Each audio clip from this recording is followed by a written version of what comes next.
Thank you so much for being here this morning. I feel so motivated and inspired by such a powerful initial conversation already that we've started, and just by all the love that is going on in the chat. If you haven't looked at it, please go ahead and interact in the chat and, give each other flowers. And so much medicine was already shared. So thank you so much.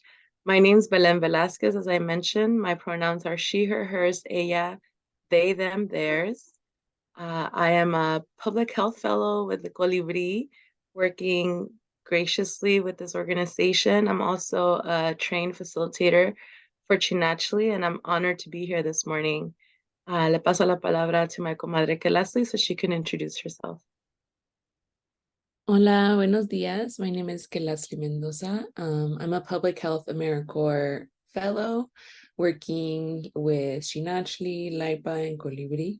I'm a Shinachli facilitator and just really excited to be here with all of you today. And my pronouns as well are she, her, hers, they, them, theirs. So feel free to practice maybe they, them pronouns with me. And let's get started.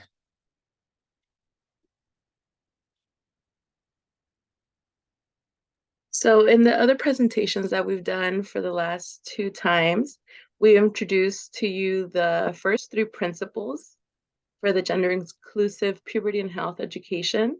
The first one was providing a foundation of gender literacy. A foundation of gender literacy creates understanding around the complexities between body, identity, and expression. This was one of the first principles we learned, where we learned so many terms, and we saw the beautiful graphs and images that Galetsi created for us that really showed the complexity of how our identity is intertwined with each other. The second principle was to distinguish patterns from rules. When students learn to distinguish patterns from rules, they can understand their multidimensionality of gender. This also taught us not to make assumptions and not to, contribute to those stereotypes that we learn. The third principle was to emphasize physiology rather than gender. When students know the proper terms for their body parts and their functions, they can speak about bodies, their processes, and their hormones without gendering. These were the first three principles that we discussed in the previous classes that we gave in the previous presentations. And we will complete today's presentation by finishing with principle 4 and 5, which is also just as important.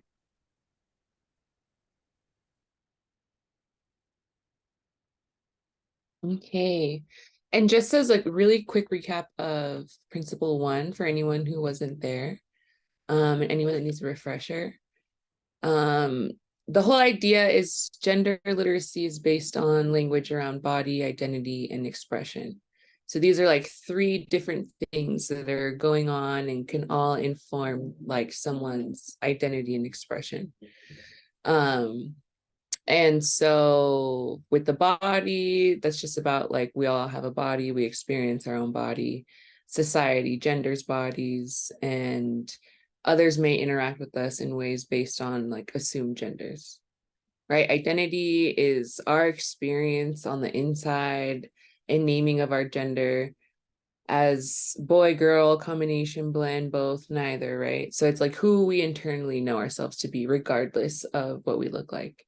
And expression is then how we like bring that identity into the physical space, how we present our gender in the world, and how society, culture, community, and family perceive that, interact with it, and try to like also shape it because of just the paradigms we live in and people's assumptions. Right, so those are just three terms and areas of gender literacy that it's really necessary to have to create these safe spaces for gender expansive and non-conforming youth.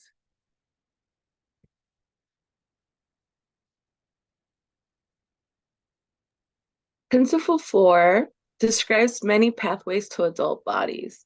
So the importance of this principle is acknowledging the different variations of these multiple pathways to an adult body is essential and will help in various ways.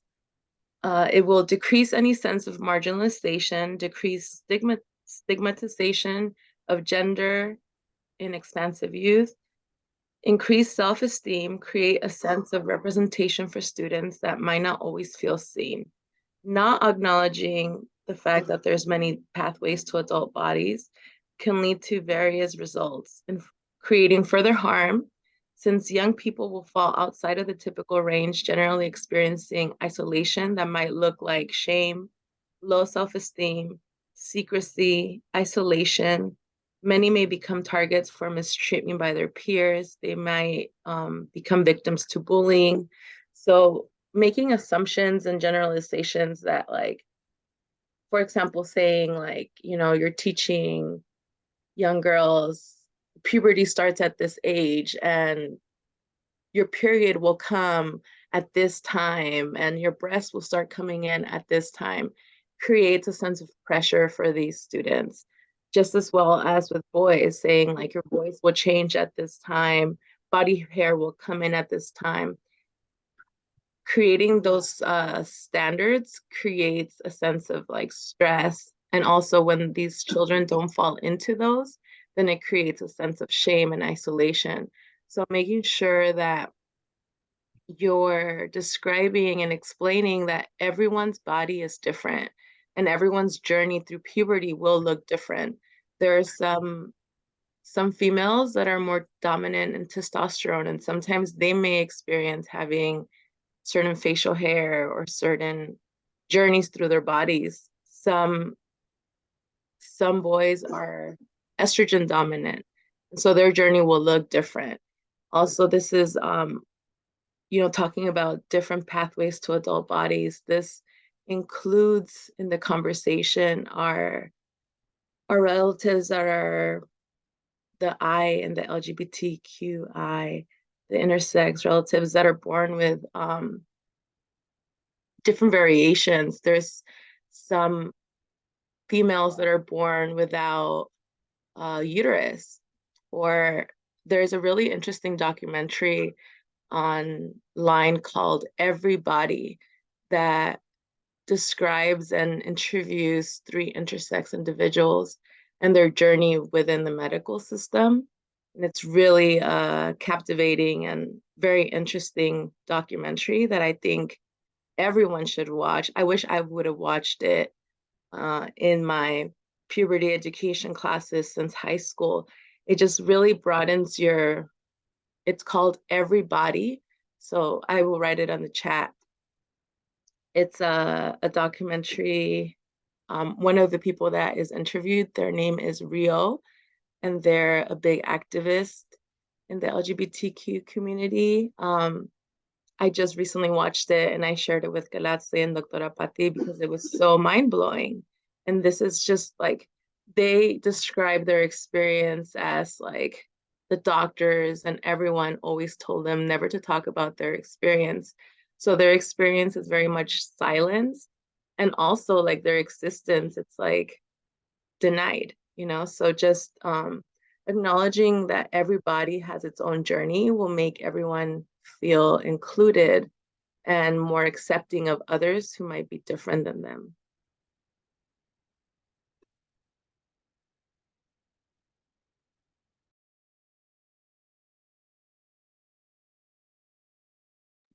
Beautiful. Thank you, Ellen, for sharing. I feel like that documentary will be really supportive for folks to better understand that experience that's not spoken about in schools and in education classes around puberty, and we really need it.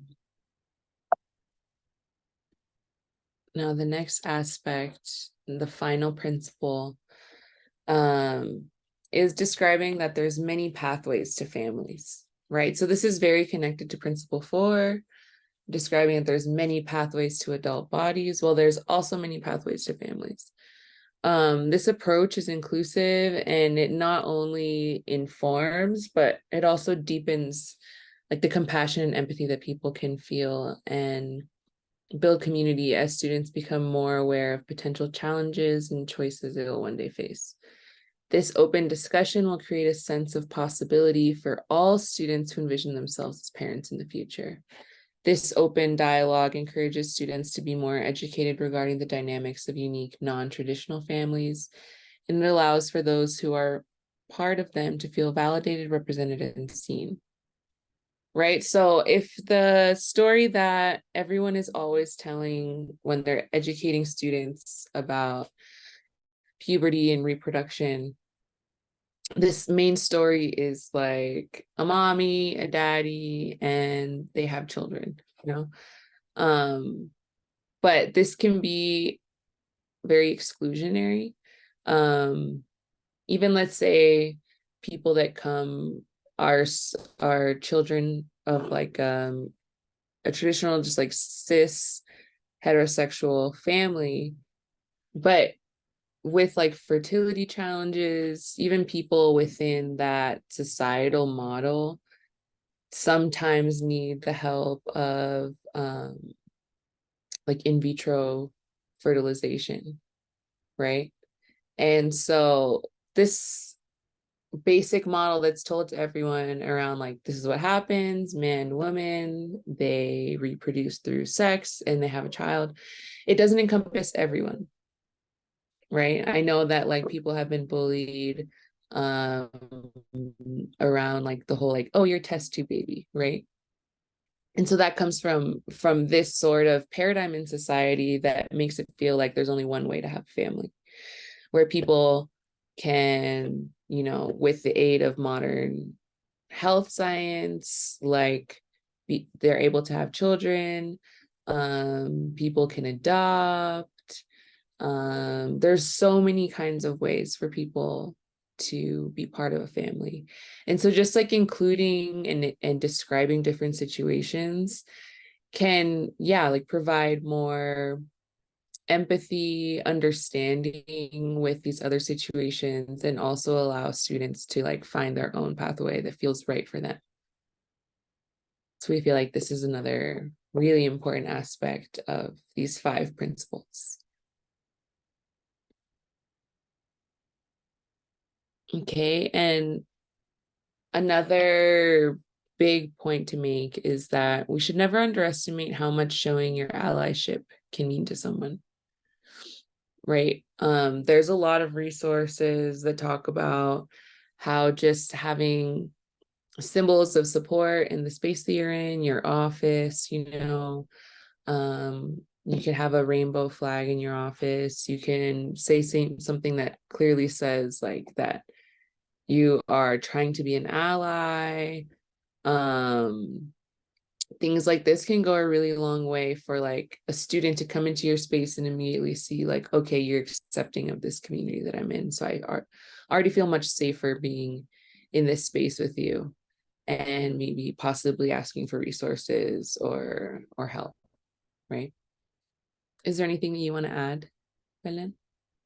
We can go on to the next slide just to dig in deeper into that. Um, you know, because Leslie and I were talking about what is a safe space. You know, we keep using this term. A safe space is defined as a place or environment in which a person or category of people can feel comfortable being themselves and also confident that they will not be exposed to discrimination, criticism, harassment, or any emotional or physical harm. So when we do our, you know, our agreements together, we always say use I statements. Don't give advice. These are the reasons why we're asking you not to do so, just to make sure that we are creating a safe space, that people are going to feel not judged and feel confident to be themselves in this space. And so we encourage you to do the same in the spaces that you create. We can go to the next slide. These next examples are ideas that we have come up with to help you feel like more confident in creating safe spaces for gender expansive youth.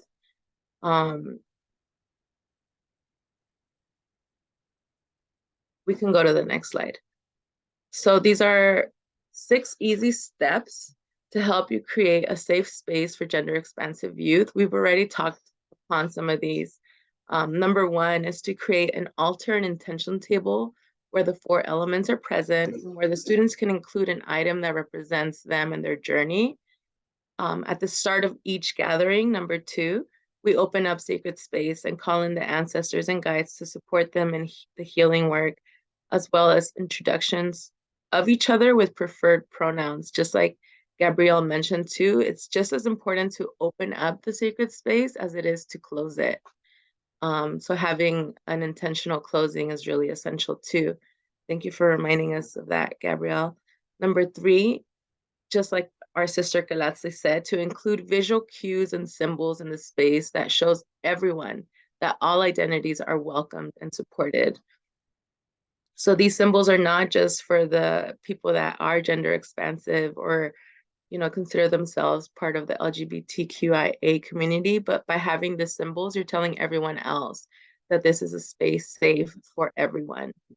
Number 4 is to have a non-discrimination or inclusion policy visible, as well as any LGBTQIA plus affirming paperwork available for participants.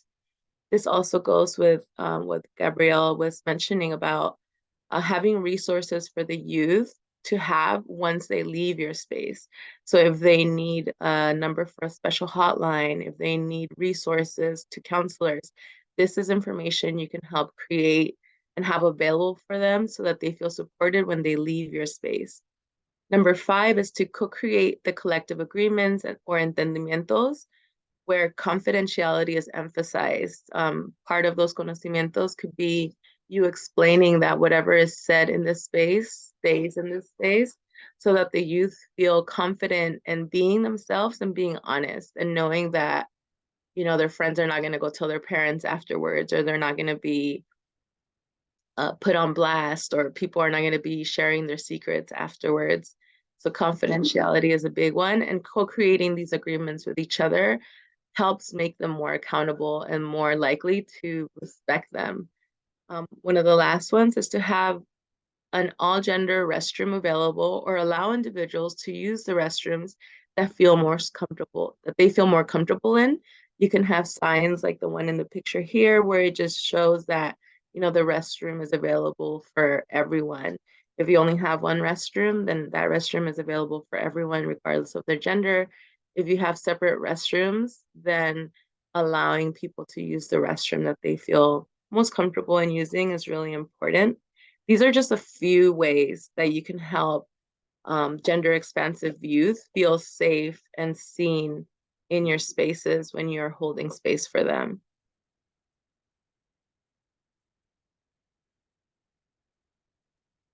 Okay, so here's like a little classroom that I just made as like a little model of what it could look like to have some cues in the space. So we see the rainbow flag. We see this like hands coming into a heart of all different colors. On the table, there's an Allies Assemble flag. There's a blue feather, which I believe is representative of asexual, I believe, as well as like these playing cards. Right, so it's just like a little example of things that are in the space, right? It's not, they're not taking up a lot of space, but they're creating a clear message around like what kind of space this is. This is a space that's safe for people of all races and genders and sexualities, right? So just to have a cute little example.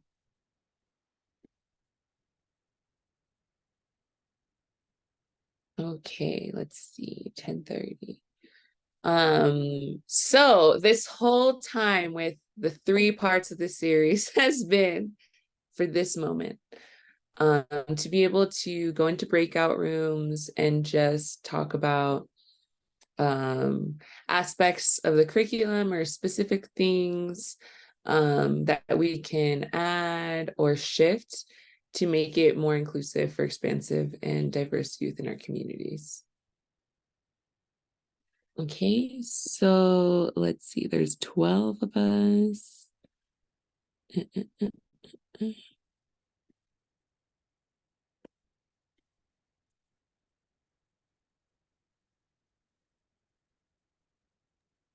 maybe we could do 4 groups of 3.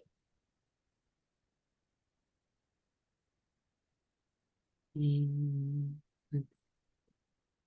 The group discussion, as Dr. Patti shared, is how can we uplift non-binary and trans youth in being seen, accepted, and uplifted in cultural ways?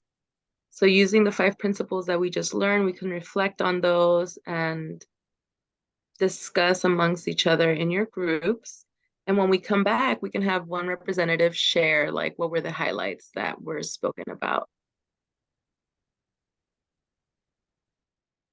okay.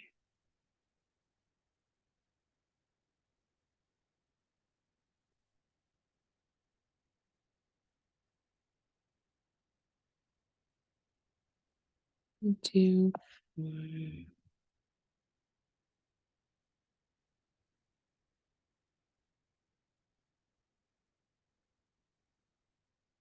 And just to, I'm sorry, y'all, just so that I don't confuse folks. Please also reflect on this, the question that's on the screen. How can our curriculum be reimagined to be safer and more inclusive for the expansive and diverse youth in our community? So it is a two-parter, and we would love any insights that you all come up with both questions.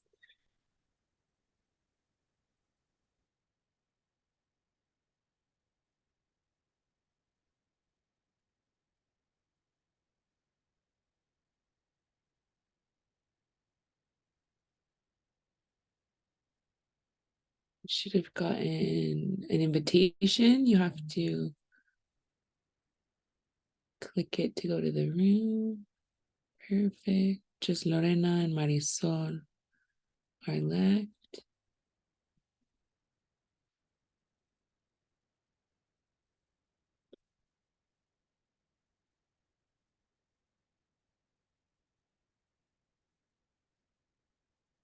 And Lorena.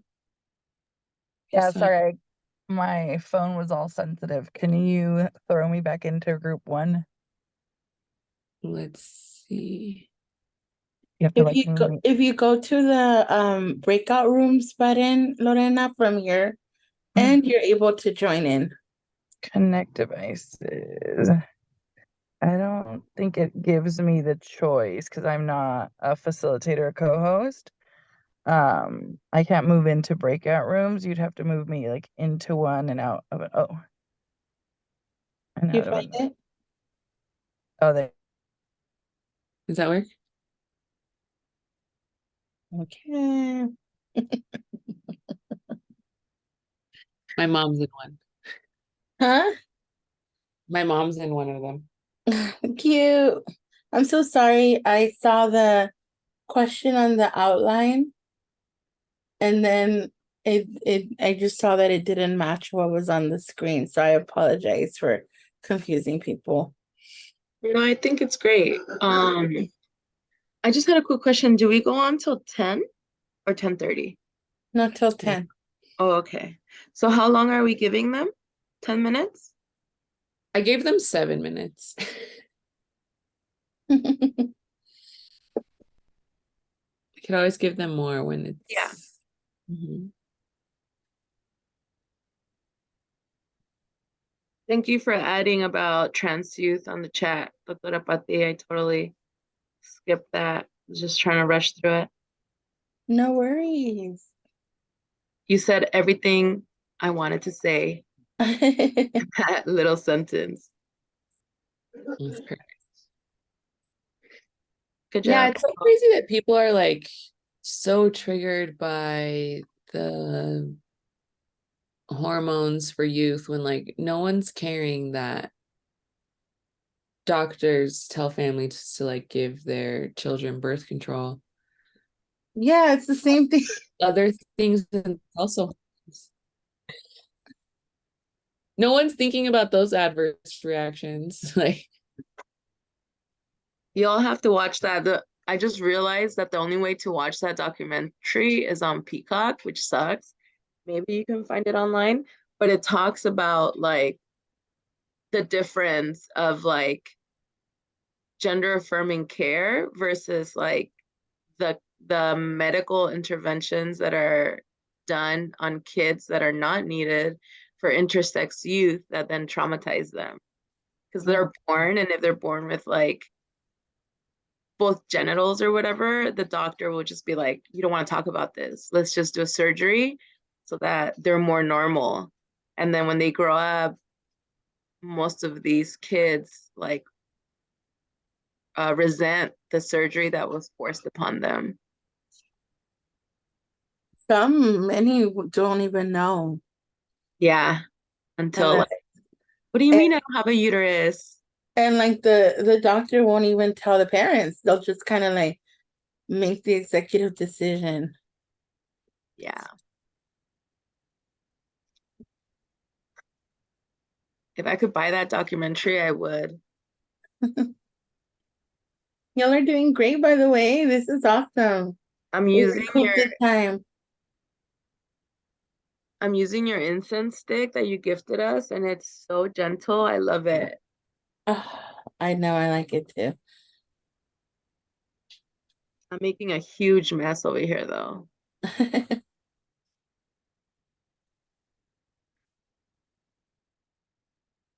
Betsy, are you going to that training that you shared with us today later on, or no?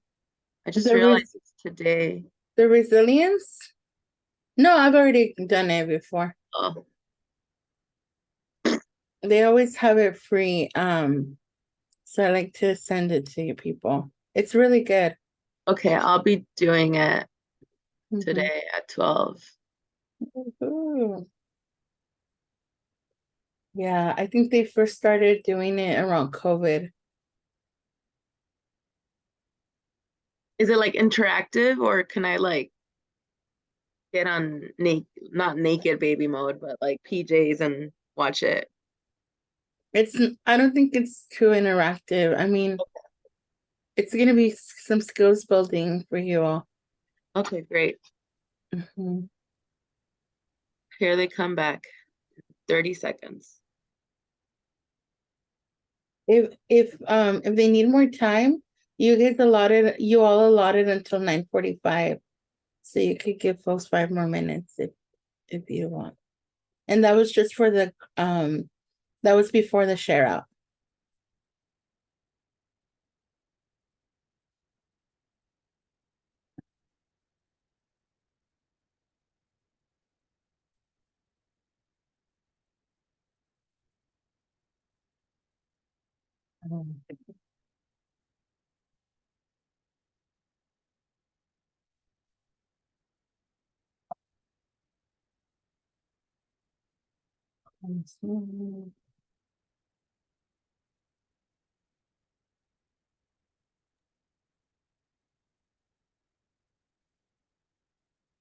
Are we giving them more time just so I can run to the restroom? You can ask them if they want it. Oops. It's okay. We're gonna nominate the set to say something. Do folks need more time, by the way?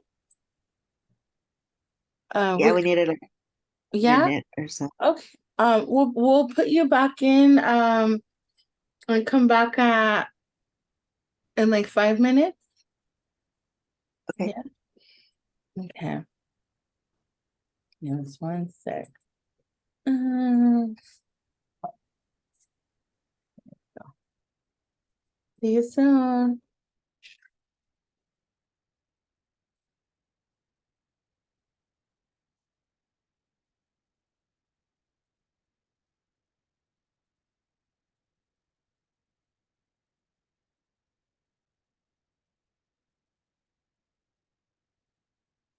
Look at you being a um breakout group pro. You got this. So at first I was getting annoyed because like I would go to click something else and then come back, and to engage the clicking I had to click, but when you click it moves it forward to page. Yeah. So at the beginning I was really hiccuping. And you were like, oh, Go back. Ah. come back. These are really good questions. Let's see what people come up with. Yeah, I'm ready. You ready? I'm ready. I ran out of the tiny incense. This is the last one. Okay, I'll make sure to take you I'm some. not.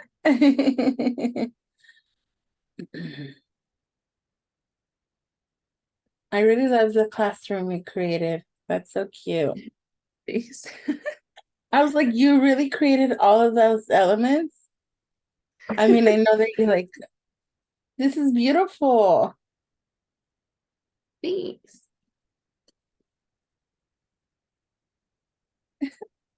I'm so proud of you. Oh, thanks. You're just like on it.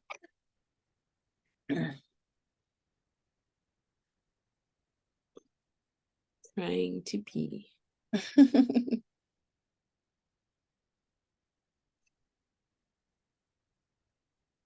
Dang, maybe Belen had to drop it like it's hot. Drop it like it's hot. Drop it like it's hot.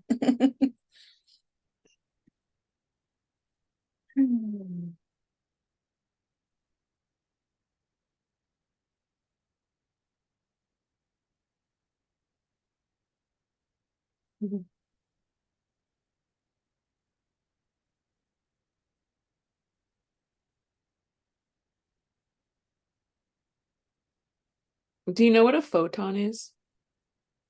A photon? Mm-hmm. It sounds familiar. Is that like a particle of a light? Uh-huh. Yeah, it's like exactly. It's like light is a wave and it's a particle. So when I Googled it now, I'm like, I literally said the definition. A particle, well, I said a particle of light, but a photon from light.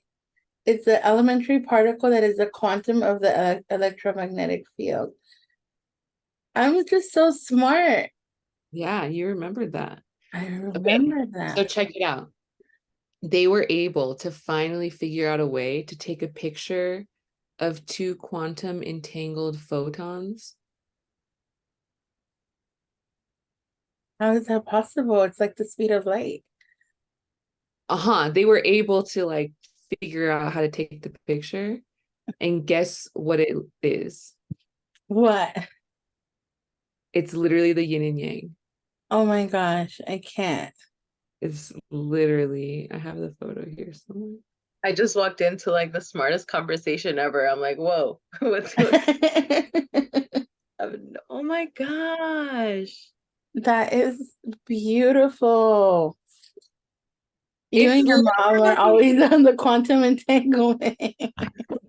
I need to learn more to talk to I you. gotta tell my mom. I know she's all about it. Maybe I did actually. She loves the She loves quantum. it. Always sending me quantum entanglement. I'm like, Two quantum entangled cheeseburgers. yeah, in my belly. Okay.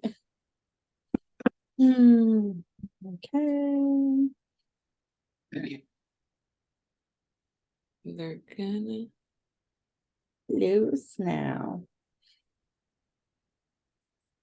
You could close now. Mm-hmm. Cool. We could use the whiteboard to document people's ideas, or we can add a slide to the safer spaces conocimiento. The safer space is conocimiento. Nice. Okay.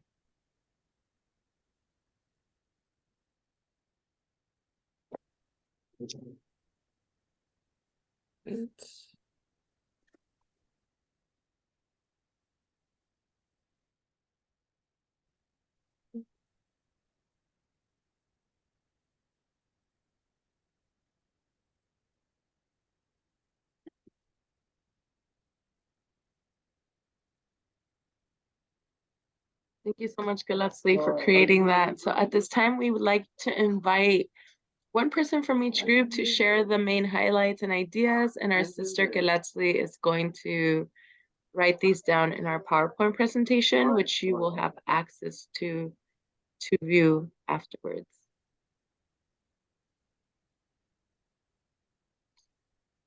I love, this is like my favorite part to watch Gillespie in her element. She makes this look so easy.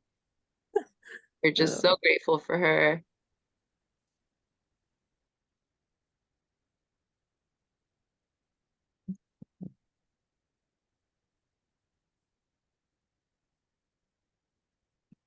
Okay.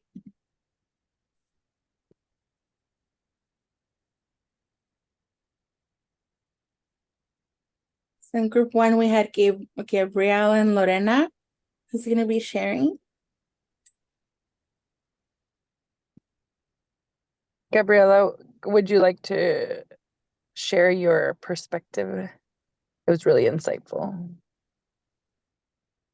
I was going to suggest you can share yours also. All right, we'll both go. You do your Texas one and I'll do this one. So we had talked about and working with the parents, right? Or like, and being that we're breaking cycles, it definitely has become challenging when we're trying to like onboard the student and kind of going through the details with the parents and like the kind of intense like pre-assessment that sometimes we don't have the capacity to do independently with the student. So, we schedule parent to come in or bring the student in. And sometimes we get hesitation from the parents because they recognize there's trauma. They recognize like they don't want their youth to necessarily speak because counseling is still taboo. So I've had to get creative. My team has had to get creative with like how we introduce it. And, we always, I always say like we counsel without them knowing we're counseling. We heal without them knowing they're healing.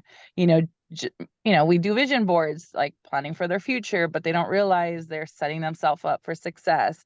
So yeah, just kind of the onboarding piece with the parents and like all the permission pieces that I know they're crucial and essential, but sometimes it has put a roadblock. We have lost at least 1 to 2 students every time we enroll because there's hesitation from the parents because they're anti, counseling and anti this. And then I will touch on the piece that my partner had shared. She had said, like, even having a parent kind of curriculum that like kind of, what was the word, like shadows it, is a parallel program to help because this is new. And I had mentioned that we do it in a form that, we are fortunately, we saw that need early on. And so we do it and have been doing it for about 1.5 years. We do a Cafecito con las Comadres once a month.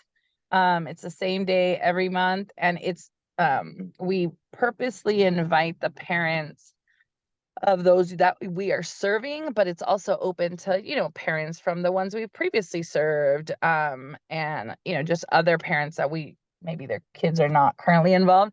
And we use similar language, right? We do community agreements, we do opening and closing the circles, we do gifts and baggage, we do all of these pieces and have gotten like intense feedback. I mean, to say that we have anywhere from 25 to 45 parents at any given Cafecito on a Thursday night, something to be proud of.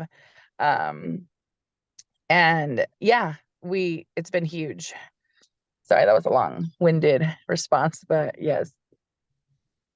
So yeah, adding parent components was a big one. Thank you, Lorena. And I'll just call us in. I was raised by my grandparents, and they were often excluded from the conversations. And so instead of saying parents, we can say caregivers, because not everyone is raised by a traditional parent household. Some of us are raised by like our tias, our grandparents. So caregivers, and they're just youth that grew up and also didn't have access to this type of education. I brought up being in Texas. I love this curriculum. I love these conversations. And with all the like anti-trans legislation happening in our state, it's getting incredibly difficult to do this work within any institution. And so if we're reimagining, I'm wondering what like additional support could be added to this curriculum as legislation starts to change or regress. And how does that, how can we build in that intentional like curriculum or space for the facilitators of these types of programs, our curriculum?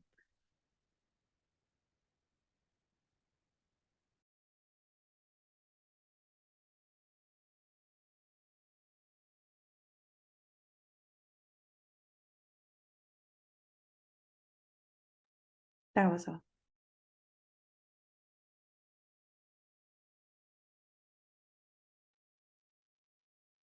I can go now for group 2. So we did touch different points, but the 3 major ones was culture created with people, and like culture being created together as a community. We also talked about how now youth want to be addressed differently. From my point of view, when it comes to addressing them differently, I think they refer to maybe because there's some, how sometimes they just want like that one conversation, or sometimes they need to, calm down, and then they just want to talk and vent about what happened, and then you can kind of, redirect them, a different way. So yeah, that. And then the third one is it came up, that youth are starting to feel labeled or have been feeling labeled at some point. And they just want to be heard. That's all they want. And yeah, those were like the 3 main points that we discussed in our group.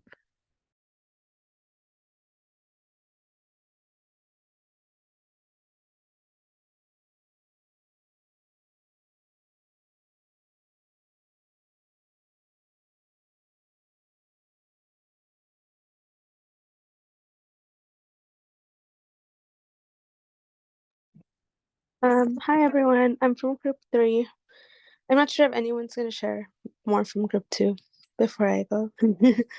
If not, then I'll go ahead and get started with in group 3. I mentioned about how so this will be the first time that Laura, who unfortunately can't be here because she's on a bike ride trip, um, will be hosting in Lompoc, California, which is where Laura is based with the organization, and I'm based in Santa Maria, which is like 40 minutes away. So the demographics are a little bit different. Well, they're actually very different in those 2 cities. But I think I was kind of hoping to get it started here in Santa Maria just because the population. We have a big indigenous community, specifically Mixteco speaking community.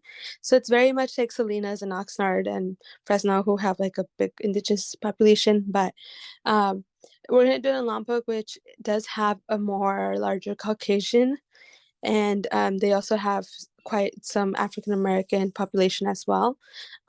So based off that, we kind of already knew that being at the Boys and Girls Club, we might get girls who would not identify with or would not be knowledgeable of some of the terms in the curriculum. And I can already see, as I'm discussing with Laura, it seems like a lot of our youth will be Caucasian. So because of that, we don't really know, on top of like them having to learn the curriculum, kind of unraveling a lot of the terms and explaining to them what like maestra means, sisterhood, and things like that. Like, I think it's just a lot of terms that we have to unpack for them if it's something that they're not familiar with.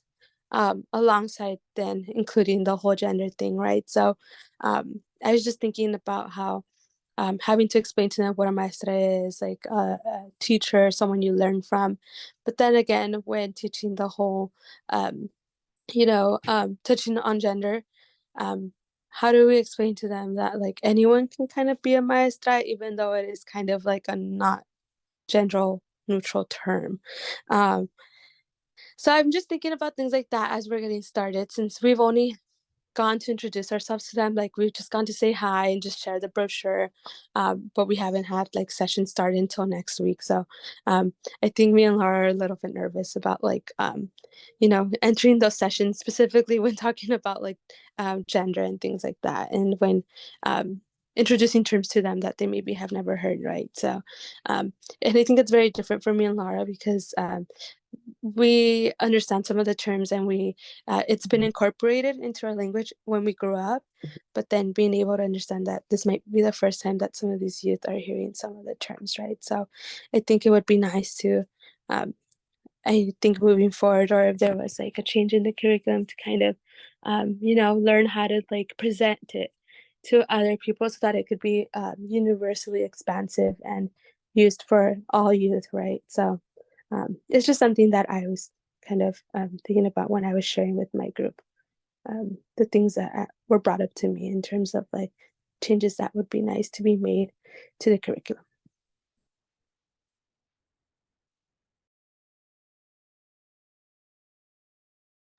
Thank you so much, everyone, for your feedback and for these ideas and discussions. These will definitely inspire other Comadre Cafecitos, and they will help us give more guidance and support in ways that are needed.